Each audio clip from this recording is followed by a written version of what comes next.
Hello, I am Kate Browne, a professor of anthropology at Colorado State University. For the last 14 years, I've worked as a disaster anthropologist to study the impacts of disaster on people and communities. My research is funded by National Science Foundation, and my projects take me deep into the everyday lives of ordinary people who have suffered profound loss.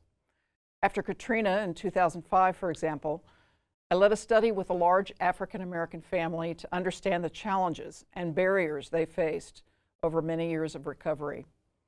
After Harvey in 2017, I undertook a project that is ongoing to study the recovery process of farmers and ranchers, coastal townspeople, middle-income people whose homes were destroyed by the release of water in overtopped reservoirs, and low-income urban residents who live along Houston's ship channel. In the settings where I've worked, it is common to hear people say they feel culturally misunderstood by outside organizations attempting to help. I also hear people express suspicion and confusion about institutions that exercise a lot of control over their lives as the recovery process proceeds. Having heard so many stories of cultural neglect and cultural misalignment, I made a commitment years ago to begin working with disaster professionals to try to reduce unnecessary suffering. To that end, in 2016, I co-founded the Culture and Disaster Action Network, CADAN. Our mission is to connect social scientists and practitioners who want to integrate cultural knowledge into disaster practice to reduce unnecessary suffering. We're available to disaster professionals in government, nonprofits, private sector, to collaborate on innovative ideas that support change. CADAN is off to a good start. We gained visibility in the natural hazards arena quickly, and in 2018, FEMA's higher ed program manager, Wendy Walsh, contacted me and my CADAN colleague, Dr. Laura Olson, who is both a practitioner and an academic. As you know, FEMA's mission is to help people before, during, and after disasters. Wendy asked if we would lead an effort to address FEMA's new strategic plan, just released in April 2018, titled Building a Culture of Preparedness. This new strategic plan presented an ideal focus for CADAN researchers and practitioners. The report was released in January this year. It's a 40-page document that has generated a lot of positive attention from emergency managers and disaster professionals who found in it guiding principles for preparedness that match their knowledge and experience. So for the next 15 minutes or so, I want to share the takeaways of the report and one of our key recommendations that I hope you will find valuable. All these points are more developed in the actual report, and at the end of the talk, I'll share the link so you can easily find it. The report begins with a comprehensive review of what has been achieved in preparedness so far in the U.S. I should note that since 2011, when the Presidential Policy Directive called PPD 8 was issued on national preparedness, there have been a number of notable successes, particularly in first responder preparedness and government capabilities. These successes are detailed annually in the National Preparedness Report. Here, I will look at some of the work that remains to be done. This slide summarizes efforts to increase levels of preparedness in areas where we have seen little or no response: individual households, communities, and organizations. This list looks reasonable. So why has it been so tough to move the needle in reaching and changing behavior among these groups? CADAN members noted that the ongoing lack of preparedness in our society, despite massive campaigns and treasure devoted to this effort, arises from a common problem. Certain groups are systematically underserved.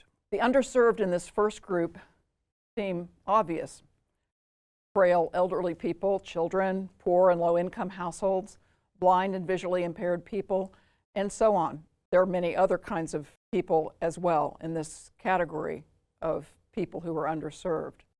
Perhaps less obvious are people with physical, mental, or cognitive disabilities, owners of livestock, people who are chemically dependent, and a whole variety of culturally distinct groups, including immigration status, which may inhibit help seeking and contact with the authorities. All these people are underserved by traditional efforts. So what can we do differently? FEMA's new strategic plan brings to the forefront new goals focused on building a culture of preparedness. This plan makes clear that to reach out to broader segments of the population and to reach underserved groups we have missed in the past, we need new ideas based on evidence. One thing we know for sure, a top-down, one-size-fits-all approach does not work. So where to begin? I want to start with words from the plan itself, and I quote, "The FEMA strategic plan advances and expands upon the first pillar of the President's national security strategy, protecting the American people, the homeland, and the American way of life. Within this pillar is a focus on promoting American resilience, which speaks to the nation's ability to absorb the shock of a disaster and quickly recover. As the national security strategy notes, a democracy is only as resilient as its people. So as a diverse and united people, we must be prepared," unquote. This new strategic plan makes clear FEMA's commitment to recognize the diversity of our American communities. And that commitment suggests that no form of social difference should prevent people from accessing the very same federal, state, or locally available support to develop their resilience in the face of disaster. But how do we capture that rich diversity of American communities? Our team proposes a novel and powerful strategy of locating and engaging with the distinct cultural groups that make up communities. Why cultural groups? Based on broad and deep experience of CADAN researchers and practitioners, we believe that tapping into at-risk cultural groups and those systematically underserved within these groups has the very best chance of helping people prepare and recover. Just think about yourself, where you grew up. What different cultural groups live there? What if people in each of these distinct groups could develop their own preparedness strategies and then circulate these ideas within their own group? A plan like that could help put communities in charge of their own decision-making and their way of doing things. And at the same time, we earn their buy-in to a larger ethic of preparedness. And really, if you think about it, it makes sense to work with local groups that already have a certain coherence to them and where trust already exists. Thinking of at-risk communities as a set of cultural groups we can reach in specific, articulated ways can form the building blocks of a national strategy and a natural best practice. There are lots of common cultural patterns of diversity, and I've just listed here some of them that you'll recognize, again, if you look back to your own communities where you grew up. How do our livelihoods distinguish us? What about our ethnic backgrounds, our religious practices, how we raise children and organize families, how we share with others certain ways of living and seeing the world? These are patterns of diversity that we believe matter greatly in trying to shape goals of preparedness. Here's a cartoon that illustrates how one sees through cultural eyes. Here are two women, one in a bikini and one in a burqa. They've spotted each other. Let's say they're on the beach at Cabo. The woman with dark glasses and a bikini is thinking to herself, "Everything covered but her eyes. What a cruel male-dominated culture." And the woman with the burqa is thinking to herself, "Nothing covered but her eyes. What a cruel male-dominated culture." This cartoon, I think, is so useful because it shows how easy it is to make assumptions about the problems with another person's culture. We tend to believe our own ways are what's natural and normal. In CADAN, we have developed material to address the question, what is culture? And we produced this graphic to help communicate the answer. Think about that last image with the bikini and the burqa. When anthropologists think about culture, they look beyond the distinct patterns of dress to how these patterns evolved. They recognize that culture is like a web of meaning that is learned and patterned and symbolic. It's also adaptive to new forces, so it's dynamic and changing. One of the things that makes culture so powerful is shared meanings. even if there is variation within groups. Culture saturates our lives in ways that we don't even realize, and that's why we also call it a naturalizing force, just as with the bikini and the burqa example.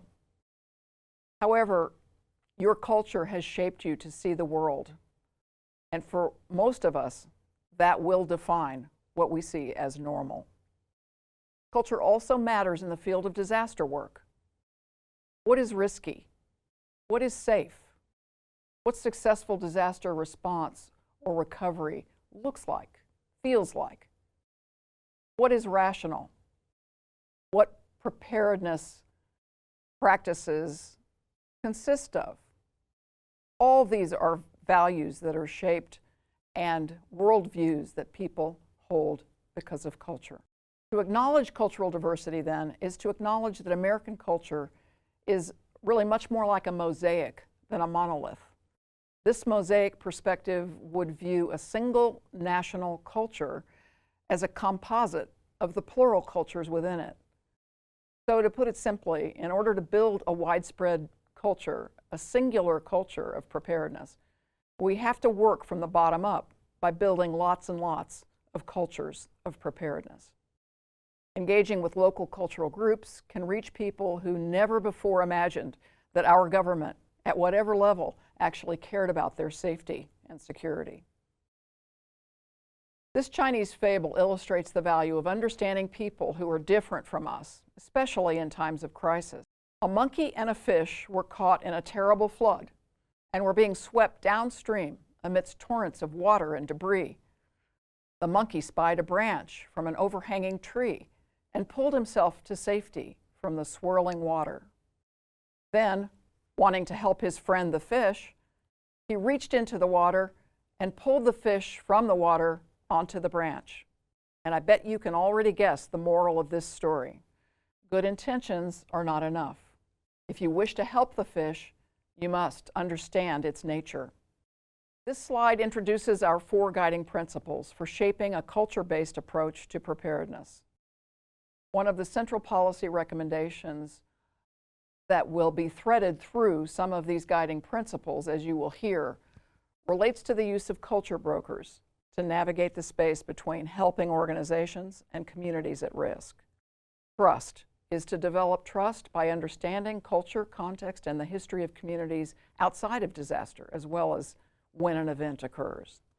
Inclusion is to bring the cultural perspectives of all stakeholders to the table. Cross-cultural communication is to design communication efforts as cross-cultural encounters.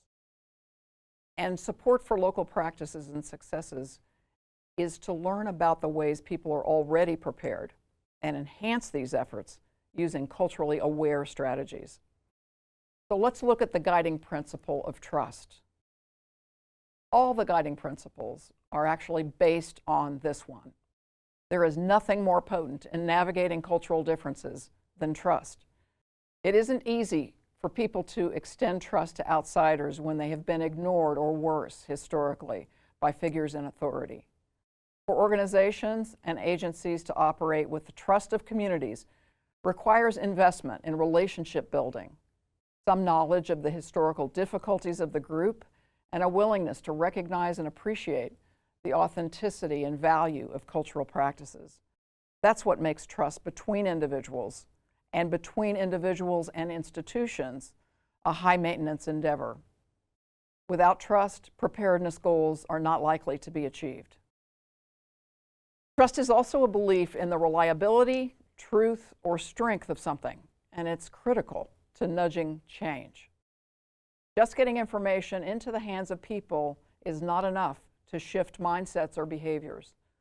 So when an emergency manager can't effectively communicate with communities because of either cultural difference or because communities disregard information given to them in a way they don't relate to, the chances of harm from disasters can increase dramatically. Our primary recommendation for dealing with the trust gap is adopting a program that puts culture brokers at the center of work with local communities. As I continue to develop the highlights of our guiding principles, try to imagine how culture brokers can serve as trusted sources within the community and in the eyes of outside organizations that also need trusted help. I want to show you a clip of a young Latina girl who's talking about trust and being afraid to open the door as a clear demonstration of the failure of trust. Everything that's like going on with like the president and like everyone saying, oh, don't open the door, like if someone knocks, like don't open it, don't get out of your house, like immigration is this and that, and the fear of like losing your parents like to deportation, kind of afraid to call the police. Like if something's like happening and like you call the police and you're like, or should I actually call them because I can get like my parents deported or something. In this same area in 2017, the Sunshine Canyon fire in Boulder, families were not answering their doors when the police were knocking at 2 a.m. shouting, "Police, police." This was precisely the discussion that emergency responders needed to hear in order to realize that fear truly exists in the community. The cultural differences and language barriers had caused a breakdown in connection that can affect lives in the time of evacuation. Not all situations that call for a culture broker are so acute as that emergency. In my post-Katrina study, for example, Connie emerged as the family's culture broker. She lived in Dallas and received 155 family members who evacuated their Bayou homes before the storm and went to her home in Dallas. She became a cultural bridge. She understood the family and their Bayou environment on the one hand, and she understood big bureaucracies as a professional involved in hospital work on the other. I watched Connie help her family members communicate with insurance companies, FEMA, all sorts of aid groups. She also helped these bureaucratic groups understand how to communicate more clearly with family members. Having a cultural broker in their corner while they were in Dallas made the family's situation bearable. But once they got back home, they had no such help, and many problems developed, as I document in The Importance of Culture Brokers in my 2015 book, Standing in the Need, Culture, Comfort, and Coming Home After Katrina. And I want to return to the topic of culture brokers shortly. Our second guiding principle, inclusion, seems like common sense to most of us working in the field of emergency management. But let's think about this. What does it mean to bring everyone into the conversation, to discuss preparedness efforts at the level of communities and households? Who gets to come to the table? Much as in this cartoon, who are the stakeholders? Are community members considered stakeholders, or are only members of very important and prominent groups that have position and standing? I want to share a short clip with you now of someone in the Boulder County office concerned with the language of inclusion. En cierta manera risa cuando hablan de la palabra inclusión, ¿verdad? Porque suena como una palabra de moda. Vamos a incluir. Oh, aquí está la hoja y dice inclusión, vamos a poner una marca porque lo están. Pero realmente, ¿qué significa esa palabra? ¿Realmente las organizaciones, el sistema, la persona está poniendo en práctica lo que quiere decir incluirnos a todos?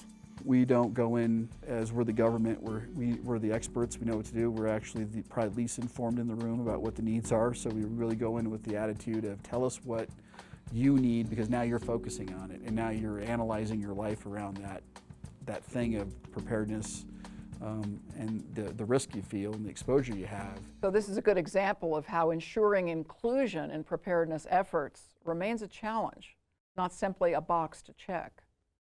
Preparedness has traditionally been a top-down process, with control of planning processes, resources, and decision-making being embedded within different levels of government. Inclusion at every level in society translates into programs that promote bottom-up participatory processes and include the populations that could be impacted. I'm sure many of you will enjoy this cartoon that's making fun of the researchers. Building and keeping trust and acting with an inclusion orientation require approaching communications as cross-cultural encounters. This is because everyone brings cultural sensibilities and assumptions to the table during an encounter, including FEMA and its state and local partners. Besides being aware of our own culturally encoded messages, we also need to be sensitive about which medium we're using to distribute the message. Now remember the young woman who said that in her community a knock on the door is a frightening thing. A door hanger makes a better messenger, as this short clip suggests. With our mission to serve all people and help reduce human suffering, we need to look at that and try to address it. And so one thing we've tried to do here is develop door hangers that will be in multiple languages, that will be hung on the doors of those people that are being asked to evacuate, and then have a link to where you can get information. And we're trying to, develop that so we don't have an instant of people being afraid to come to the door when being notified to evacuate. Little did we know at the time we wrote this report that in Boulder County, Latinx community cultural brokers were serving as a bridge to create awareness and respect. The local Office of Emergency Management there learned, after working with culture brokers, about the door knocking incident, created some initial steps of acknowledgement to support their Spanish-speaking communities. They created a door hanger, the one you just saw, that'll be posted on a door in times of emergency. Second, they modified their website for translation to Spanish. And third, they listened and agreed that knocking on a door and saying emergency would create a quicker and safer response for residents. And there are many more outcomes that are forthcoming as well from this office. FEMA can support local practices and successful efforts already in use by different cultural groups. A preparedness approach that is culturally appropriate and includes what is culturally important can be effectively incorporated into local efforts to enhance resilience. In my own research, I documented the importance of large gatherings and home-cooked food after the storm. There were no front porches and no places to gather, and these cultural practices were how people shared information and drew strength during a crisis. So a good preparedness plan would have included prioritizing spaces to gather in the event of disaster. Another example is looking at traditional cultural and management practices. In this context, many indigenous peoples and cultures use cultural burning as a traditional land management tool. Members of the Yurok tribe in the northwest corner of California, for example, formed the Cultural Fire Management Council in partnership with a variety of diverse indigenous and non-indigenous partners, both at the local, state, and federal levels, to bring fire back to the landscape through traditional cultural burning practices. The effect of this traditional land management practice is ecosystem restoration, reduced amount of tinder and forest that has been accumulating over time as fire has been taken away from the landscape, and therefore ultimately these practices reduce the risk of wildfire. In conclusion, the work of this report cannot be faithfully summarized in 20 or 25 minutes. So please think of this as a humble preview, and I hope you will remember two things. First, the link to the full report, which is here on this slide. And second, the idea of the culture broker, which is not new in concept, but is just gaining traction as a potent force in disaster work. And like all potent forces, there is a need for a clear methodology to scale up this idea. And this is a project CADAN is working on. Thank you very much.